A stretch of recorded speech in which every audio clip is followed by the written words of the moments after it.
Hello everyone, इस class में I have taught section 109, 1110, 109, 110, 111, 111 A, 112।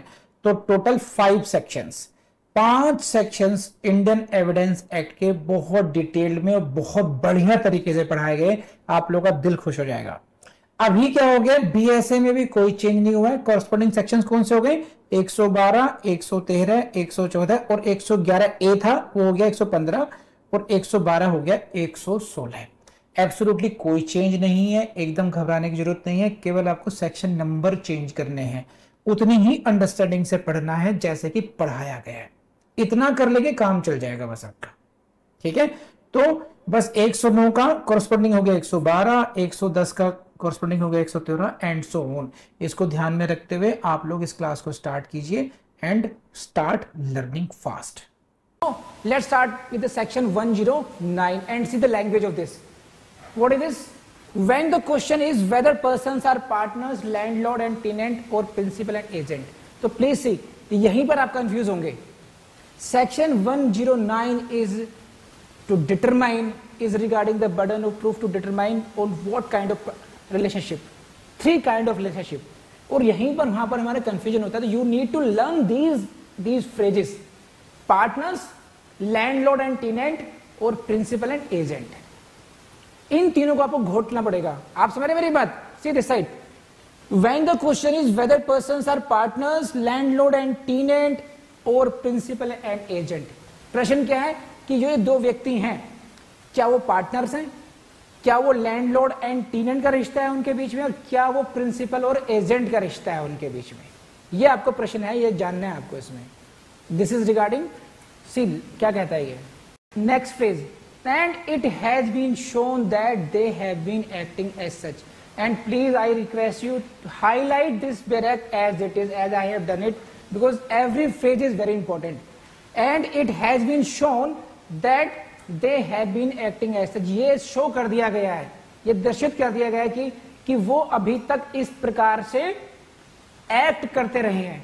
They have been acting as such partners, वो partners के रूप में दुनिया को दिखाते रहे हैं खुद को, वो खुद को टेनेंट और लैंडलॉर्ड के रूप में दिखाते रहे या प्रिंसिपल एंड एजेंट के रूप में दिखाते रहे। मेरा कोई दोष नहीं है। I have seen them as a partners, I have seen them as behaving the landlord and tenant और as principal and agent like this. So this is very important. It has been shown that they have been acting as such. Got it?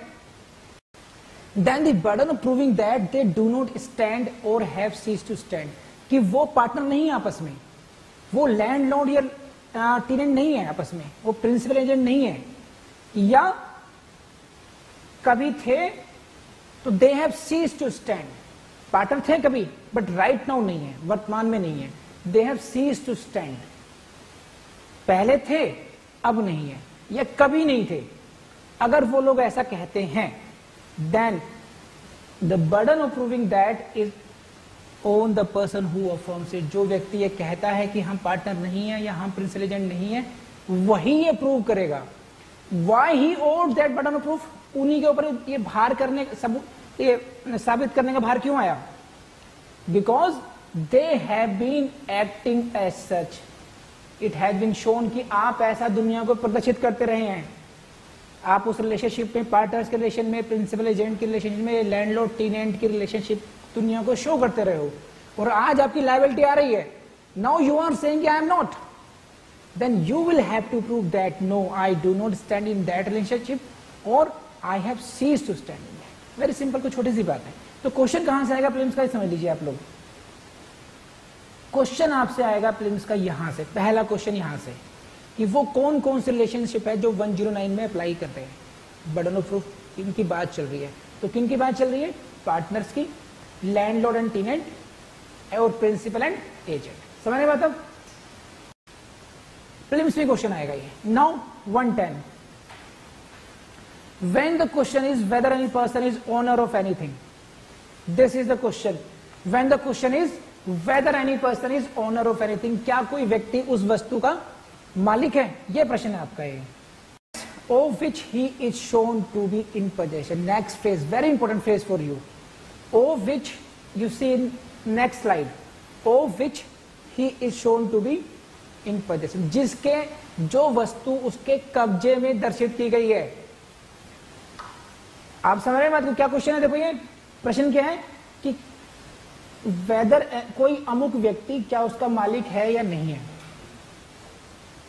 प्रश्न ये इसका निर्धारण होना है कि जैसे मान लीजिए मेरे पास ये है रिमोट है, क्या मैं इसका मालिक हूं या नहीं हूं, मेरे पास क्या मैं उस कार का मालिक हूं या नहीं हूं, प्लॉट जो है किसी का मैं मालिक हूं या नहीं हूं, कोई प्रॉपर्टी है, इमोल प्रॉपर्टी है, कोई बंगलो है उसका है कि भाई मान लीजिए मैं इस प्रमाण से कब्जे में हूं आज की डेट में, और यही क्वेश्चन होना है कि मैं इसका मालिक हूं या नहीं हूं।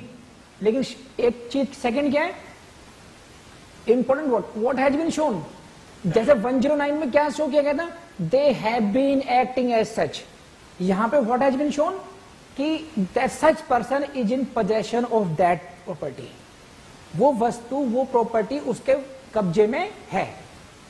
तो देखो ये याद रखना, possession is 9 point in law, जिसके कब्जे में कोई प्रॉपर्टी है वही law presumes that he is a owner, and if someone saying is contrary then he will have to prove his point.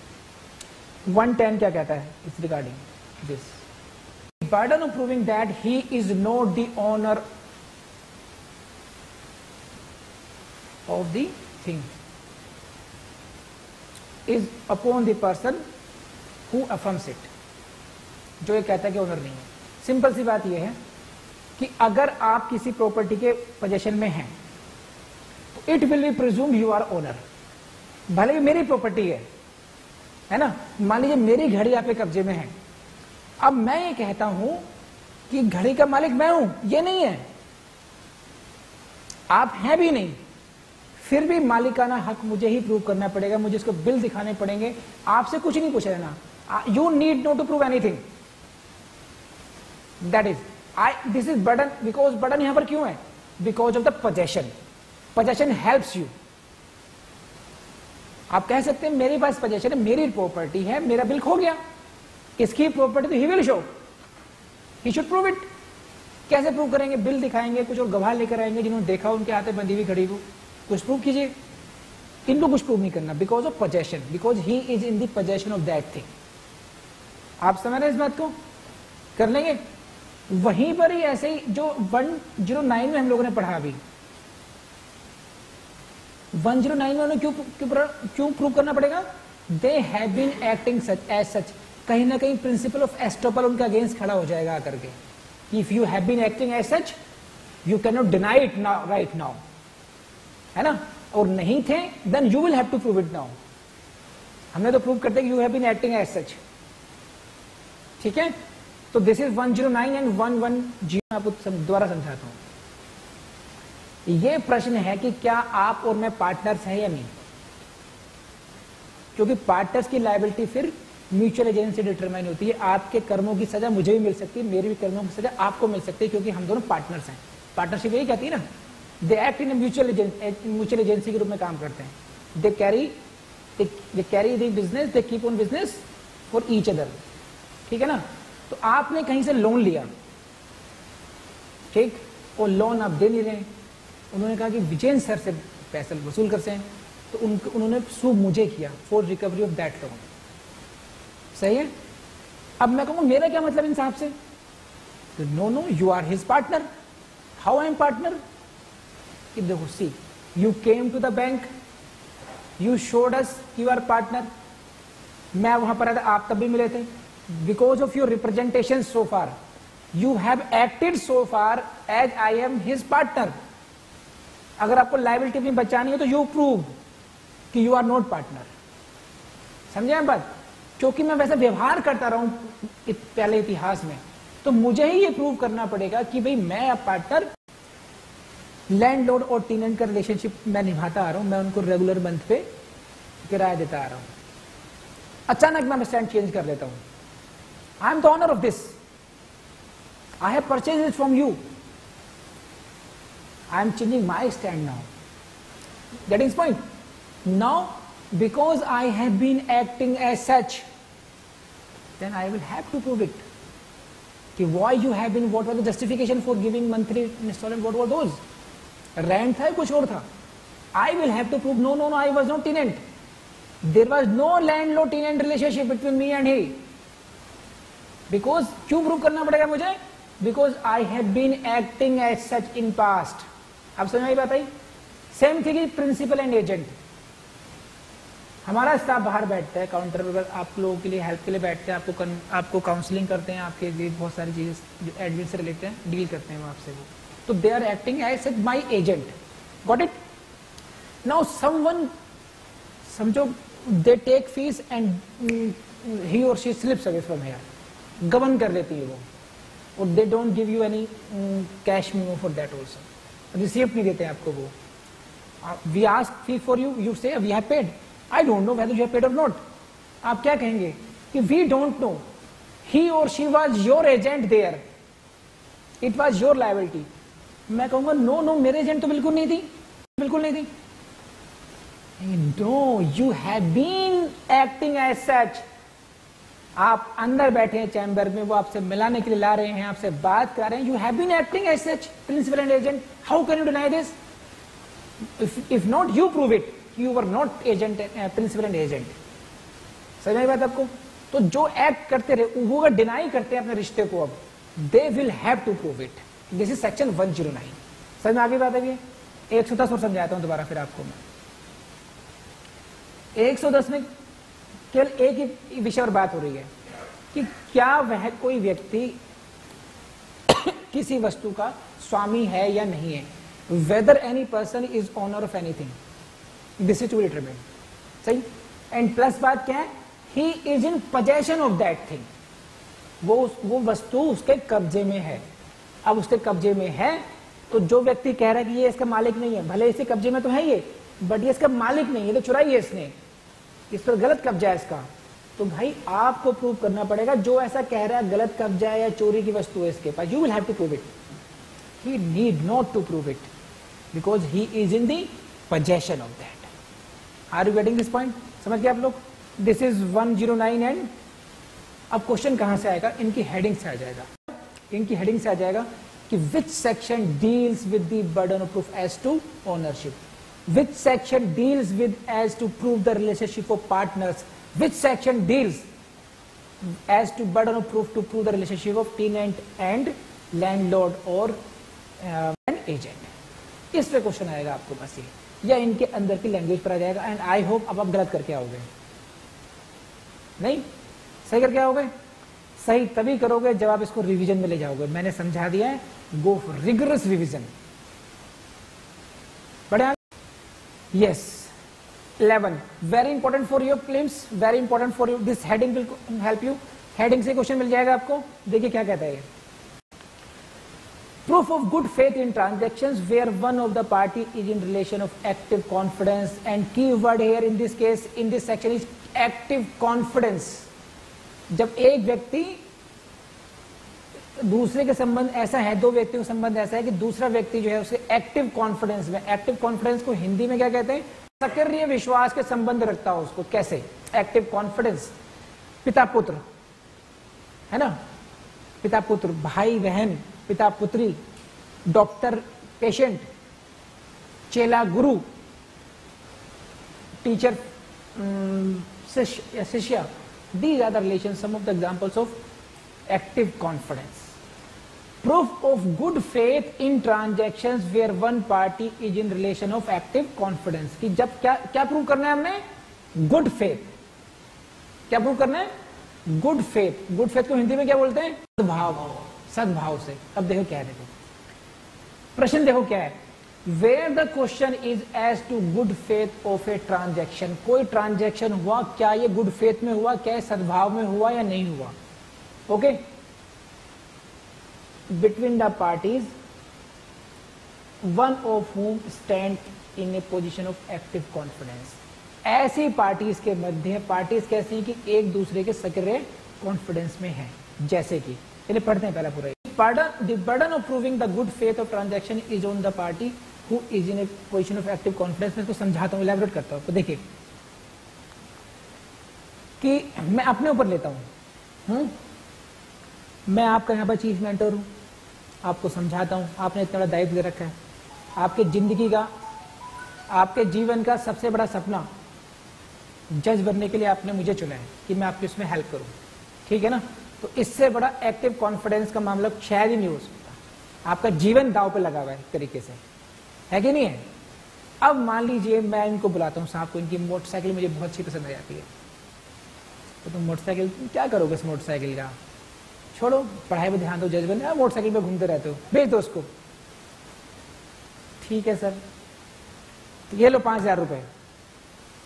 अब बेचारा कुछ कह नहीं पा रहा है, because of that respect I enjoy, और कहीं ना कहीं वो प्रेशर सब है पीछे on the back of mind, है कि नहीं है, कि गुरुजी को नाराज कर दिया तो अभी तो 50-60 हजार का घाटा भुगत रहे हैं, ठीक है ना।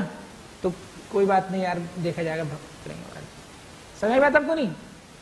तो मैंने उस, ये जो ट्रांजेक्शन कैसे हुआ, there is no good faith in this, आप समझ रहे हैं मेरी बात को।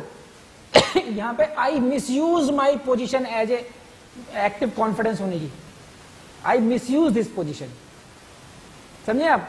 या कोई गुरुजी है, गुरुजी के पास आप गए, भक्त हैं आप उनके, तो उन्होंने कहा बेटा क्या माया में पड़ा रहता है तू, अब अगले उसके देख तू नरक के द्वार की तरफ जा रहा है ना, इतने बेंगलोर में क्या करेगा, ये सब क्या करेगा, इन सबको त्याग तू इसको अगले, ठीक है, बेच बाय दे सब, इसको कुछ नहीं रखा इन चीजों में, और अपना मोक्ष पर ध्यान लगा, जो जिस लक्ष्य के लिए भगवान ने पैदा किया, जिस लक्ष्य के लिए इंसान बनाया है तुझे, उस लक्ष्य की तरफ भाग। इंसान क्यों बनाया भगवान ने, तू अच्छे कर्म करेगा और मोक्ष की प्राप्ति होगी तुझे।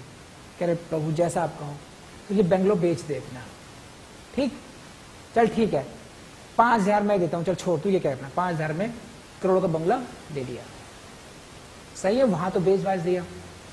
अब बाद में घर पे जाकर ध्यान आया, जब 20 बच्चों से मुलाकात की, ये क्या कराया मैं, लेकिन वहां सील डीड एग्जीक्यूट हो चुकी है। अब क्या कह रहे हैं गुरुजी, कह रहे हैं मोटरसाइकिल के लिए कि नहीं नहीं मैं तो 5,000 में बहुत समझा के, लड़का जज बनने आया, समझदारी नहीं है इसमें क्या, इसने सोच समझ के 5,000 रुपए लिए, good faith, this transaction good faith. ये क्या कह रहा है, नहीं नहीं जी इन्होंने मुझे दबा के धमका के मुझसे साइन करा लिया इन्होंने, मैं 5,000 पैसे कैसे क्यों बेचूंगा भाई। ये चेला क्या कह रहा है कि जी गुरुजी ने पता नहीं क्या क्या बोला, मुझे कुछ समझ नहीं आया, इन्होंने मुझसे 5,000 देके मेरी आगे मेरी मती मार दी, इन्होंने 5,000 में इतना बड़ा बंगला मुझसे साइन करा लिया। अब क्वेश्चन क्या हो गया कोर्ट में, क्या आया कि ये जो ट्रांजैक्शन हुआ वाकई में यहां पर ये गुड फेथ में हुआ था, भली मनसाहत में हुआ था, फ्री कंसेंट से हुआ था, या इसमें कहीं ना कहीं मिस यूज ऑफ इन्फ्लुएंस है या नहीं है, समझ में आई बात नहीं। तो ये है प्रश्न इसका, where there is a question as to good faith of a transaction. आई बात समझ नहीं आई। पहली बात, प्रश्न ये है आपके सामने, good faith of transaction. Second point क्या है, one of the whom stands to the other in a position of active confidence. ये भी समझ में आ गया कि रिलेशन कैसा है। अब सिर्फ हमारा जो क्वेश्चन हमें ढूंढना क्या है कि बर्डन ऑफ प्रूफ किस पर होगा, ये साबित कौन करेगा गुड ट्रांजैक्शन, गुड फेथ में ट्रांजैक्शन है या नहीं है।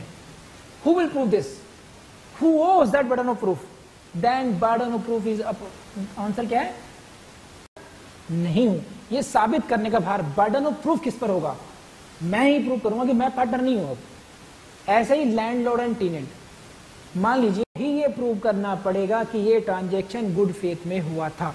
I hope it is sufficient for 111 and for that please illustration पढ़ लीजिएगा, very important for your prelims. यहां से लिख लीजिएगा, इन सभी की हेडिंग पे लिखिए प्लिम्स, पी फॉर प्लिम्स, इसके इलस्ट्रेशन पे लिखिए पी फॉर प्लिम्स। एंड जब आप एग्जाम देकर आएंगे आई विल शो यू, मैं आपकी उंगली लगाऊंगा उस पर कि देखो ये मैंने क्वेश्चन कराया था, आपके डायरेक्टर पी फॉर प्लिम्स लिखा हुआ है, लायबिलिटी इज योर्स नाउ, ठीक है बड़े। Next is what, 111A, presumption as to certain offences. क्या प्रिजम्पशन है, हेडिंग से ही क्वेश्चन आएगा इस बात को, तो राइट पी फॉर प्लिम्स, भूलिएगा मत, हेडिंग्स को घोट लीजिए पूरी तरीके से, जैसे 2 का टेबल है ना, उतना ही इजी आपके लिए सेक्शंस की ये इन सबकी हेडिंग होनी चाहिए, 101, 102, 103, रुकना नहीं चाहिए आपको, जैसे 2 के पहाड़े में रुकते, 5 के रुकते, 10 के रुकते। हमसे जब बचपन में जब पहाड़े टेबल सुनते थे तो हम क्या करते थे, पहले 5 का सुनाऊं, 10 का सुनाऊं, क्योंकि दीज आर मोस्ट इजीएस्ट, 20 का सुनाता हूं, अच्छा because these are most easiest, उसमें फ्लो बनता है आपका। उसी तरीके से आपके इन सेक्शंस की हेडिंग का फ्लो बनना चाहिए, मतलब आपको स्पीडली सुना पाए, तेजी से। एक बार हेडिंग शुरू शुरू हुए तो रुकेंगे नहीं। कैसे? मैं आपको 12 एग्जांपल देता हूं कि जैसे आप टैप, पानी की टैप खोलते हैं और पानी बड़े फ्लो से आना शुरू होता है ना, और एक तब फ्लो कब खत्म होगा? जब पानी ऊपर खत्म हो जाएगा।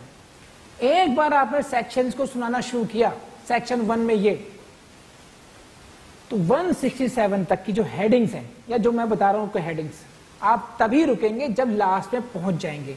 आप बूंद बूंद के टपकाएंगे नहीं, 101, 102, 103 जैसे यहां लिखा हो, वो सब नहीं होना चाहिए, एकदम फ्लो में आना चाहिए। और उसके लिए आपको जबरदस्त तरीके से रिवीजन करना पड़ेगा। एक बार रिवीजन कर लीजिए, जिंदगी में वापस करो, बार बार देखना नहीं पड़ेगा वो आपको। पीछे है क्या क्वेश्चन, कुछ है ये?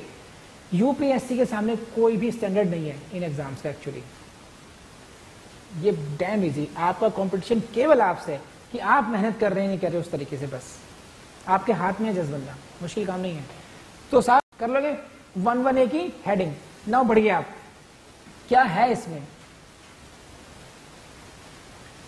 When a person is accused of having committed any offense specified in subsection 2, these are the offenses. Subsection 2 में जो वर्णित किए गए हैं, दिस इज सबसेक्शन 2, 111A का सबसेक्शन 2.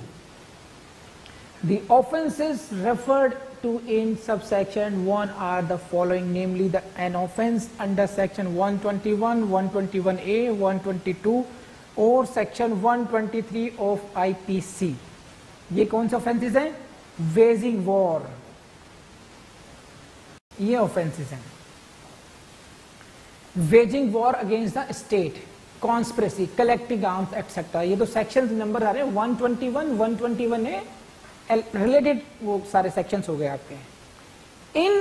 इन अपराधों का आप पर आरोप है, समझ रहे हैं बात? कौन से offences? 121, 121A, 122, 123 of the IPC. You are the accused of having committed these offenses. Got it? राज्य के विरुद्ध युद्ध करने का अपराध, उससे संबंधित अपराध जितने भी हो गए ये वाले, समझ गए भाई? okay. बढ़ते हैं आगे, क्या है?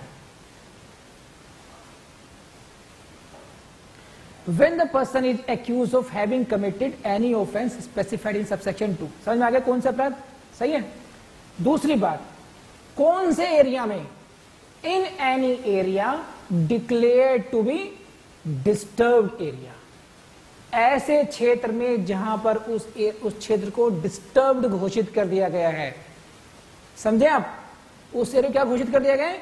डिस्टर्ब्ड घोषित कर दिया गया। देखना फिर स्पेसिफिकली हो गया 121, 121A, 122, 123 के जो अपराध हैं, ये अपराध वो होने चाहिए, ठीक है, जो स्पेसिफाइड है, सबसेक्शन 2 में मेंशन्ड है। समझ रहे हो आप?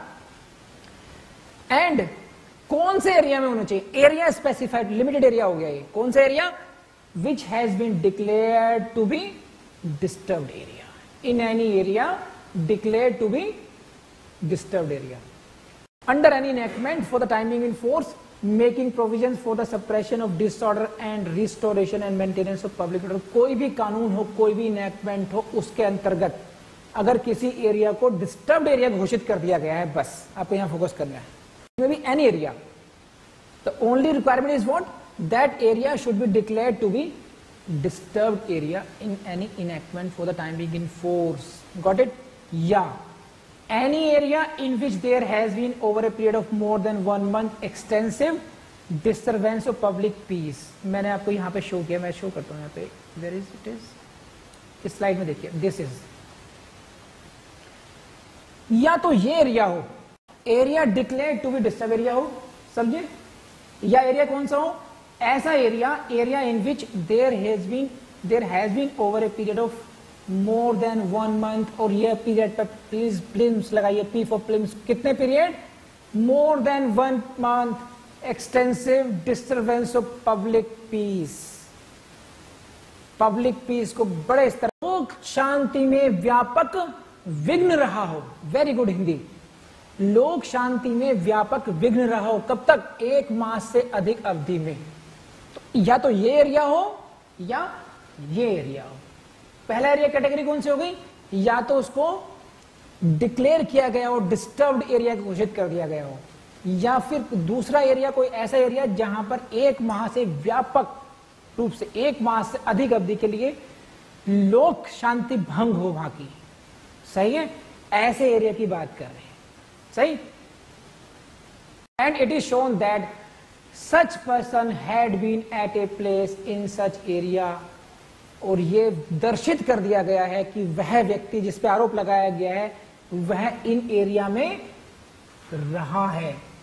क्या? In area, he had been in such area. कब?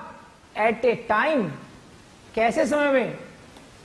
when firearms or explosives were used at or from that place, जब firearms को हिंदी में क्या बोलते हैं भाई? शस्त्र बल, और explosives were used, उस समय। कब? जब firearms का यूज किया गया, ठीक है, या explosives का use. the burden of proving the good faith of the transaction is on the party who is in a position of active confidence, जो एक्टिव कॉन्फिडेंस की पोजीशन में है, जैसे मैं हो गया यहां पर, या दूसरे एग्जांपल पे गुरुजी हो गए, उनको ही ये प्रूव करना पड़ेगा। It shall be presume unless the contrary shown that such person had committed such offence, यह प्रिज्यूम किया जाएगा कि उसी ने, that such person had committed such, इसी ने वो अपराध किया है। It mean the burden of rebutting that, कि मैंने नहीं किया, उसको प्रूव करना पड़ेगा। अब मैं आपको इसको इलस्ट्रेट करके समझाता हूं, एक बार को उदाहरण देकर के। सपोज कर लीजिए आप एक ऐसे एरिया में देखे गए, मान लीजिए एरिया का नाम मैं लिख देता हूं कि वासेपुर नाम सुना होगा आप लोगों ने, आप रिलेट कर सकते हैं। आप वासेपुर में पाए गए, और वासेपुर एक ऐसा एरिया है जिसको कि डिस्टर्ब्ड एरिया घोषित किया गया है। सही है, या वहां पर लगभग 1 महीने से अधिक तक वहां पर दंगे हो रहे हैं, बवाल मच रहा है, रॉयट्स हो रहे हैं, वहां पर कम्युनल वायलेंस हो रही है। तो पहली कंडीशन क्या है? वो एरिया इस कैटेगरी का हो गया वासेपुर, या तो ये डिक्लेयर्ड डिस्टर्ब एरिया है, या फिर यहां पर 1 माह से अधिक तक लोक शांति व्यवस्था बड़े स्तर पर डिस्टर्ब्ड है। और आप कब पाए? आपको देखा गया था वहां पर। सही है, और कब देखा गया था? जो वहां पर शांति व्यवस्था कायम करने के लिए जो वहां पर आर्म फोर्सेस गई हैं या और फोर्सेस गई हैं शांति व्यवस्था मेंटेन करने के लिए, जब उन पर फायर आर्म्स का प्रयोग किया गया या एक्सप्लोजिव्स का प्रयोग किया गया था, ठीक है, तो आप वहां पर देखे गए थे। समझे? तो ये प्रिज्यूम किया जाएगा, इट शैल बी प्रिज्यूम्ड, कि आपने वो अपराध किए हैं जो कि सबसेक्शन 2 में मेंशन्ड है, यानी कि 121, 121A, 122, 123, यानी कि waging war against the state and allied offences. समझ में मतलब नहीं आएगा? अब ये presume, law will presume that you have committed those offences. इसका मतलब क्या हुआ? जो जनरली जो माना जाता है कि an accused is presumed to be innocent till his guilt is proved, एक अपराधी को, एक आरोपी को तब तक इनोसेंट मानते हैं जब तक कि उसका दोष उस पर सिद्ध ना हो जाए। सही है? तो the burden of proving the guilt is on the prosecution to prove the case beyond doubt, reasonable doubt. Prosecution को उसका दोष सिद्ध करना पड़ता है, लेकिन इस मामले में ये पहले से प्रिज्यूम किया जाएगा कि तुमने ही किया है वो। Now burden of proving your innocence is upon you now. अब आपने अगर ऐसा नहीं किया है तो ये आपको प्रूव करना पड़ेगा कि मैं भले ही वहां था बट मेरा कोई रोल नहीं है इसमें। समझे आप? आई एम इनोसेंट, तो you will have to prove your innocence. अगर आप समझ गए तो raise. Now very very important section 112 and it's really very important. Conclusive proof पे डिपेंड करता है। बहुत बढ़िया, very good. So please see the heading, very important again. And now I am saying please note down this is very important for your prelims, very important for your mains and very important for your interview as well. फिर मत कहिएगा केवल prelims के लिए पढ़ाया था, important for your prelims, mains and interview. This is what? Conclusive proof of legitimacy. Conclusive proof, heading पे ध्यान कर लीजिए, conclusive proof of legitimacy. Legitimacy Hindi क्या बोलते हैं? धर्मजत्व का निश्चायक सबूत। धर्मजत्व का निश्चायक सबूत। देखिए इंग्लिश मीडियम वाले आप लोग हंसेंगे, क्यों हंसेंगे? क्योंकि धर्मजत्व शब्द आया, समझने की बात है। मेंस में एक पेपर होगा आपका, वह है ट्रांसलेशन का। Translation Hindi to English, English to Hindi करनी पड़ेगी आपको। तो उसमें केवल ग्रामर नहीं चाहिए आपकी अच्छी, you should be very good in grammar. Secondly, you should be very good in using appropriate words. Actually legitimacy का शब्द आपको धर्मजत्व ही यूज करना पड़ेगा। अगर आपने ऐसे कठिन शब्दों को ले आए उसमें हिंदी में, फिर जो आपको मार्क्स मिलेंगे, तो आप टॉपर में टॉपर निकलेंगे, आपके टॉपर और फिर बहुत पीछे सेकंड टॉपर होगा आपसे, प्रोवाइडेड। क्योंकि ट्रांसलेशन वाला एक ऐसा पेपर है जो आपको बहुत एज देता है आगे, अगर आपने उससे मेहनत की। और मेहनत मैं डेली कराता हूं आपको, हर सेक्शन में मैं कोशिश करता हूं कि मैं हिंदी में जरूर बोलूं उन शब्दों को। उन शब्दों का मीनिंग आप उतार लोगे ना अपने अंदर कि इसको हिंदी में ये बोलते हैं, इंग्लिश में ये बोलते हैं, अच्छा बस फिर आपका ट्रांसलेशन वाला पेपर बहुत अच्छा हो जाएगा। ये अपने आप में कभी तैयारी ऐसी नहीं हो सकती प्रीलिम्स के बाद नहीं करेंगे तैयारी आप, ये तो जब डेली पढ़ते हैं आप बेरेक्ट को, तभी आप मन में बनाइए कि इस शब्द को हिंदी में क्या बोलते हैं। प्रॉपर हिंदी में नहीं, विधिक शब्दावली में हिंदी में क्या बोलते हैं। You will have to defend this, समझे? Then you will see with जबरदस्त परफॉर्मेंस। बड़े साहब पढ़िए जी, ये the fact that any person was born during the continuance of a valid marriage between his mother and any man, or within 280 days after its dissolution, the mother remaining unmarried. अब now आप इसको इस slide में देखिए please see, very good slide, खुश हो जाएगा मैंने आपका अगर आपने इसको दिमाग में छाप लीजिए, पूरी तरीके से स्कैन कर लीजिए। The fact that any person was born, कौन से एरियाज हो गए? पहला, during the continuance of a valid marriage. Valid marriage की कॉन्टिन्यूटी में पैदा हुआ था बच्चा, किसके मध्य? वैलिड मैरिज किसके मध्य में? बिटवीन हिज मदर, उसकी माता के, और किसी व्यक्ति के, एनी मैन, ठीक है? Between his mother and any man during the continuance of valid marriage. या तो उसका जन्म तब हुआ हो, सही है?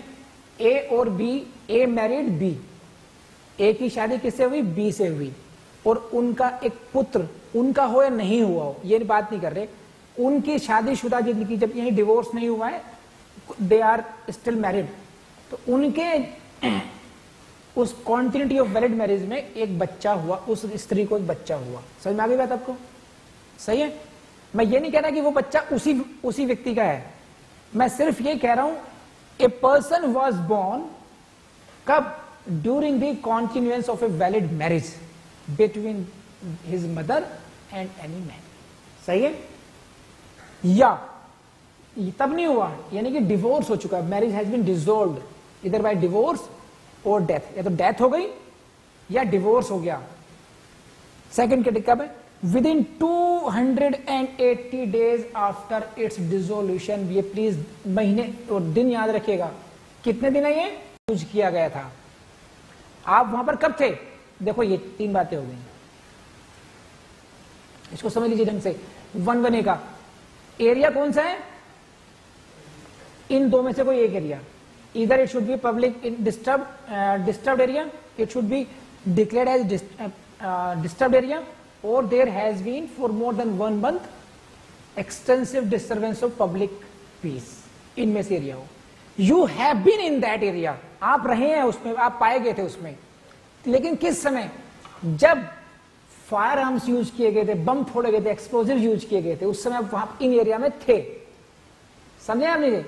क्यों थे? आगे पढ़िए। टू अटैक और रेसिस्ट, या तो हमला करने के लिए या रेसिस्ट करने के लिए, किसको?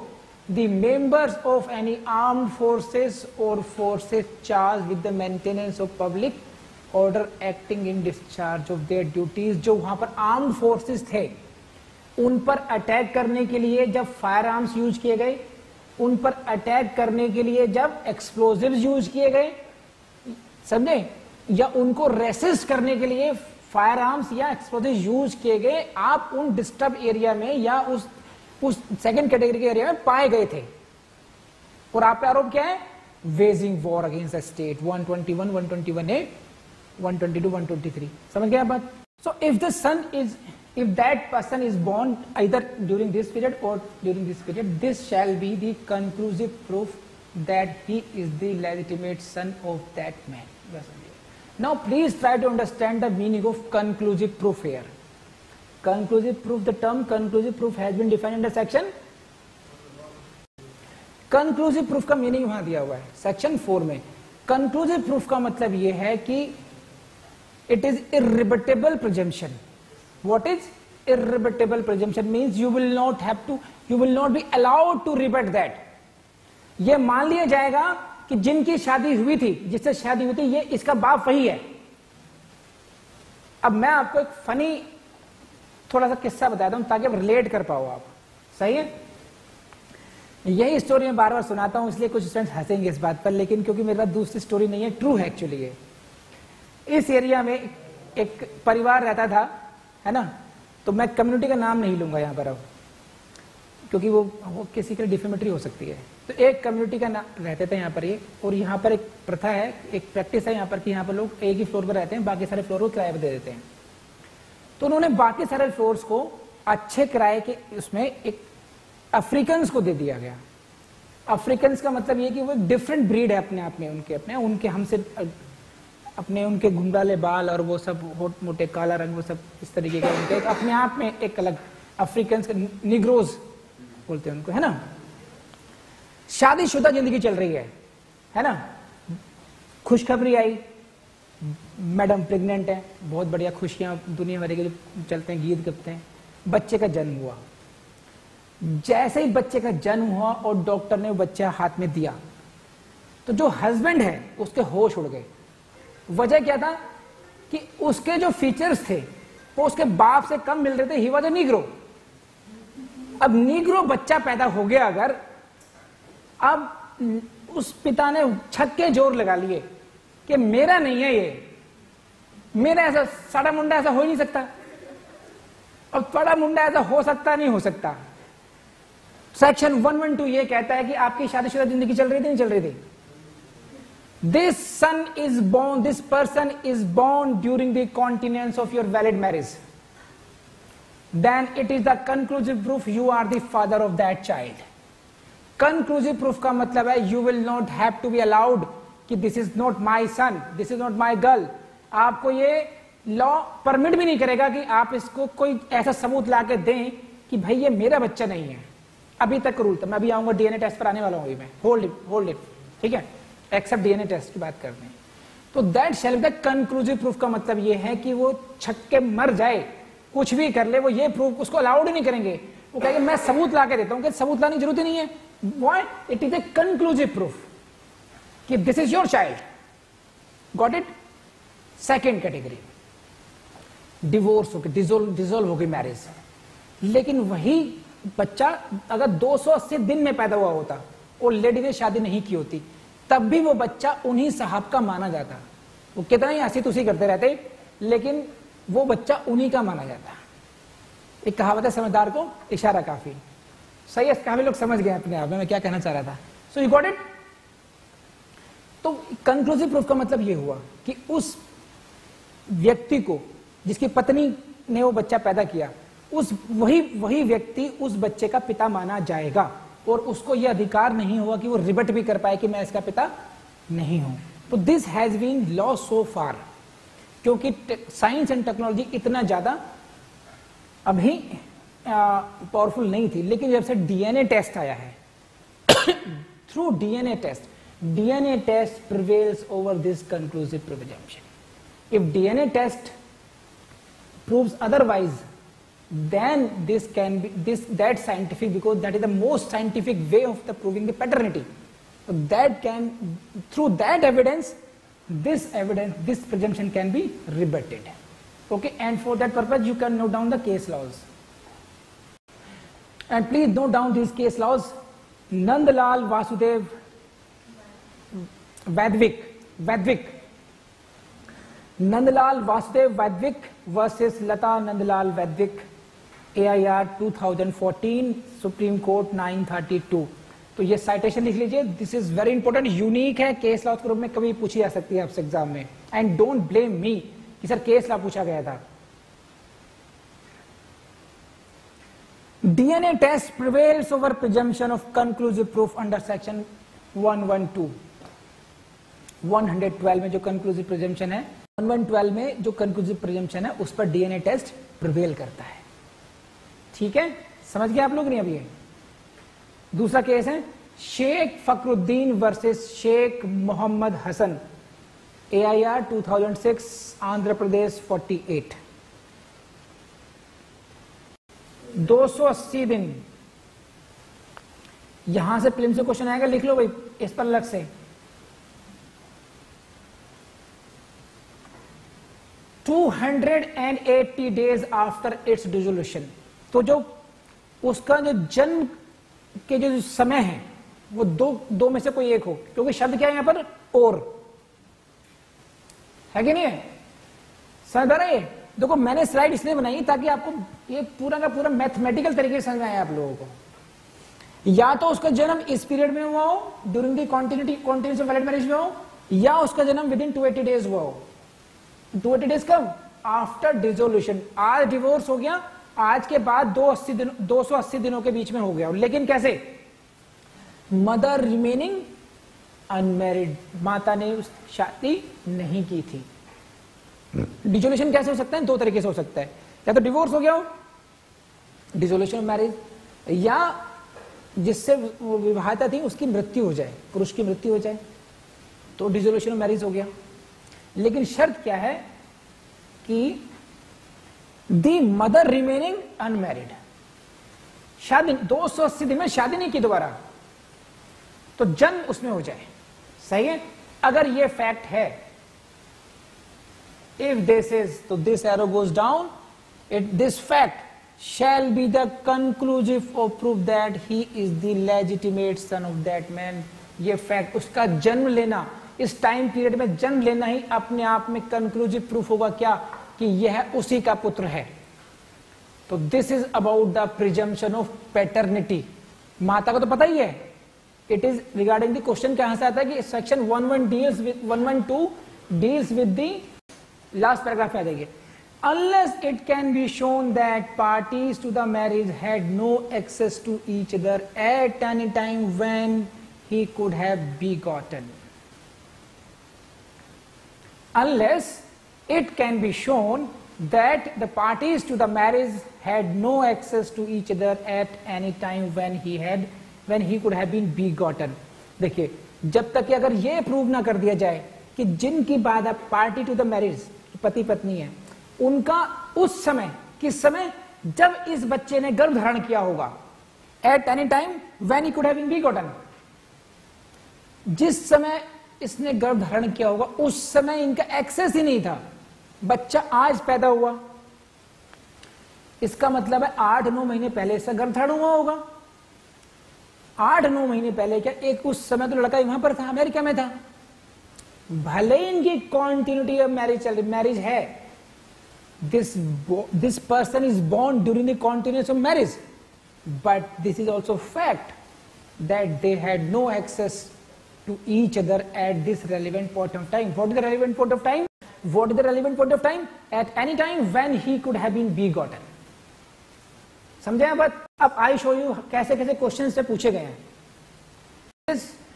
दुनिया का सबसे मुश्किल क्वेश्चन हो सकता है अगर आपने सेक्शन याद नहीं किया तब, अदरवाइज इट्स वेरी इजी.